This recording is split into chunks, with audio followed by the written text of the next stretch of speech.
ሄሎ ጤና ይስጥልኝ። ከኢዮር ኮንስትራክሽን እየተዘጋጀ የሚቀርብላችሁ ፕሮግራም ነው። በዛሬው ፕሮግራማችን አንድን ቤት ግንባታ በምንሰራበት ሰዓት ላይ የዛ ቤት የተለያየ ኮንስትራክሽን ኤሌመንት የምንላቸው አሉ። እንደ ኮለን፣ ቢም፣ ስላብ እያልን ልንጠቅስ እንችላለን። ለዛሬ የምንመለከተው አንድ ስላብን በምንሰራበት ጊዜ የሚያስፈልጉትን ማቴሪያሎች ኮንክሪት ስናዘጋጅ ጠጠር፣ አሸዋ፣ ሲሚንቶና ውሃን እንዴት አድርገን እናመጣጥናለን የሚለውን እንመለከታለን። አብራችሁን ቆዩ። እዚህ ጋር እንግዲህ በምሳሌ ወሰድነው አንድ ስላብ አለ። ያ ስላብ ጎን አለው የራሱ ዊድዝና ሌንግዝ አለው። ሌንግዙ 4 ሜትር ነው፣ ዊድዙ 3 ሜትር ነው። እንደዚሁ ደግሞ ቲክነሱ ደግሞ 15 ሴንቲሜትር ነው ማለት ነው። ይህን ስላብ እንግዲህ 4 ሜትር በ3 ሜትር የሆነ ቲክነሱ እንደዚሁ ደግሞ 15 ሴንቲሜትር የሆነ ስላብ አለ።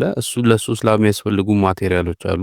ምክንያቱም ኮንክሪት ስለምናዘጋጅ ያን ኮንክሪት ስናዘጋጅ የኮንክሪት ግብአት የሆኑት ሲሚንቶ፣ አሸዋ፣ ጠጠርና እንደዚህ ውሃ ነው። እነኚህን እንዴት አድርገን ነው እንግዲህ እናመጣጥነው የሚለውን ነው የምንመለከተው። በመጀመሪያ እንግዲህ የዚህን የቮሊዩም እንወስዳለን። የዚህ ስላብ ቮሊዩም ካልኩሌት አድርገን የስላቡን ቮሊዩም እንወስዳለን። ስላቡ ቮሊዩም እዚህ ጋር እንዳሳያችሁ 4 ሜትር ሲባዛ በ3 ሜትር ሲባዛ በቲክነሱ 0.15 ሜትር እናደርግና ቮሊዩሙን እንወስዳለን። ይሄ ቮሊዩም እንግዲህ ያው የኮንክሪት ቮሊዩም ነው ብለን ነው የምንወስደው። ቀጥለን እንግዲህ ኮንክሪቱን የድራይ ቮሊዩም ካልኩሌት እናደርጋለን። ድራይ ቮሊዩም እንግዲህ የራሱ የሆነ ፎርሙላ አለው። ድራይ ቮሊዩም ማለት ዌት ቮሊዩሙን የኮንክሪት ቮሊዩም ሲባዛ 1.54 ነው ማለት ነው። 1.54 የምናባዛበት ምክንያት እንግዲህ ቮይዶች አሉ፣ በአሸዋና በጠጠር መካከል ላይ ያሉ ቮይዶች አሉ። እነዛ ቮይዶችን እንግዲህ እዚህ ጋር የሚሰጠን ቮሊዩሙ ኤግዛክቱ ስላልሆነ እነኛ ቮይድ ኤሪያዎች ስላሉ ያን ቮይድ ኤሪያ ደግሞ በዚህ ያህል መጠን መልሰን ስናበዛው ኤግዛክት ቮሊዩሙን ስለሚሰጠን ነው ድራይ ቮሊዩሙን ማለት ነው። ስለዚህ እንግዲህ ቮሊዩሙ ካልኩሌት ስናደርግ 4 ሲባዛ በ3 ሲባዛ በ0.15 እናደርጋለን።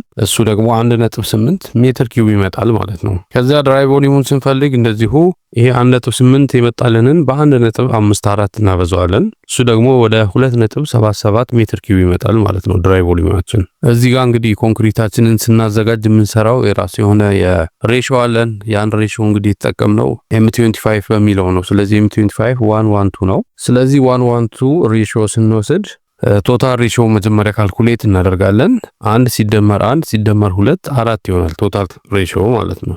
መጀመሪያ ለሲመንት ያለውን ሬሾ እንሰራለን። ሲመንት እንግዲህ ሬሾ 1 ነው። የሳንድም እንዲሁ 1 ነው። የግራቭል 2 ነው ማለት ነው። ስለዚህ የሲመንትን ስንሰራ የሲመንት 1 ነው። 1 ሲካፈል ለቶታል ሬሾ ድምር 4 ነው። ሲባዛ እዚህ ጋር ላገኘነው ድራይ ቮሊዩም 2.77 እናባዘዋለን። ያም እንግዲህ ወደ 0.6925 ሜትር ኪዩብ ይመጣል ማለት ነው የሲመንት።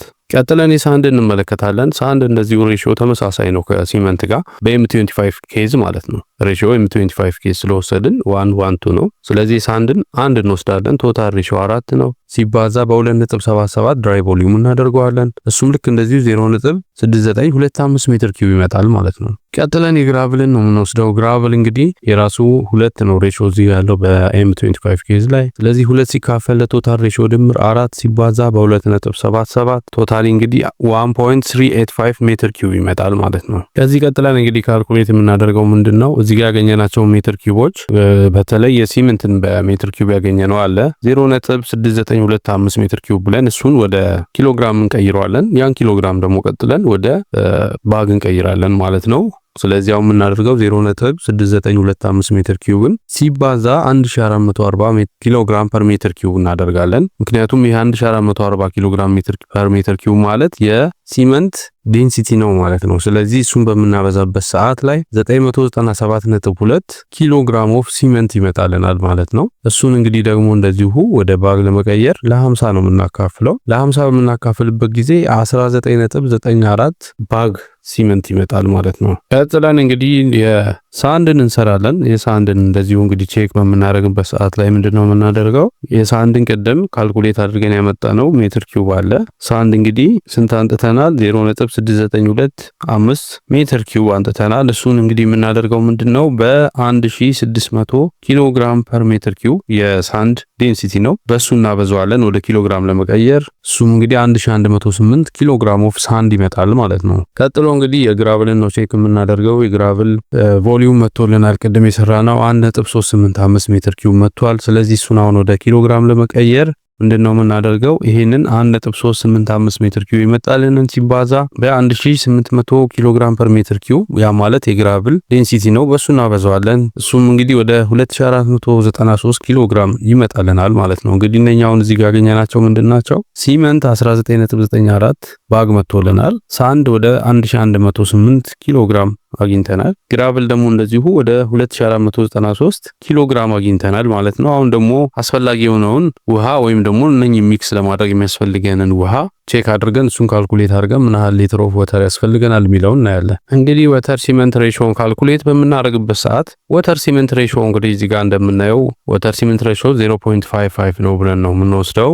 ስለዚህ ወተር አሁን የምንፈልገው ወተር በሊትር ምን ያህል ወተር ያስፈልገናል የሚለን ነው። ስለዚህ ወተር ምን ያህል ነው የሚለውን ስንመለከት ሲመንት ሲባዛ በኪሎግራም ያገኘነው ሲመንት አለ እሱ ሲባዛ በ0.55 ይሆናል ማለት ነው። ስለዚህ ሲመንት በኪሎግራም ያገኘነውን እዚህ ጋር 997.2 ሊትር አለ እሱ ሲባዛ በ0.55 ብለን ካልኩሌት እናደርጋለን። ያ ማለት ወደ 548.46 ሊትር ውሃ ያስፈልገናል ማለት ነው። እንግዲህ እዚህ ጋር እንደተመለከታችሁት አንድን ስላብ እንዴት አድርገን የሚያስፈልገውን ኮንክሪት እናዘጋጃለን የሚለውን ተመልክተናል። የስላቡ ሌንግዝ ተሰጥቷል 4 ሜትር ነው። ዊድዙ እንደዚሁ 3 ሜትር ነው። ቲክነስ አለ የራሱ ቲክነሱ ደግሞ 15 ሴንቲሜትር ነው። ለዚህ ያህል ይሄን ያህል ቮሊዩም ላለው ስላብ ምን ያህል ኮንክሪት ያስፈልገናል፣ ምን ያህል ውሃ ያስፈልገናል የሚለውን እንግዲህ እዚህ ጋር ካልኩሌት አድርገን ተመልክተናል። ተጨማሪ እንግዲህ ዳታ ወይም ደግሞ ዶክመንትን ማግኘት ከፈለጋችሁ በቴሌግራም ቻናላችን ላይ ሊንኩን ከዚህ በታች እናስቀምጣለን። እዛ ገብታችሁ ማግኘት ትችላላችሁ። የበለጠ ግንዛቤያችሁን ለማስፋት የተዘጋጀ ዶክመንት አለ። እሱን ግቡና አንብቡ።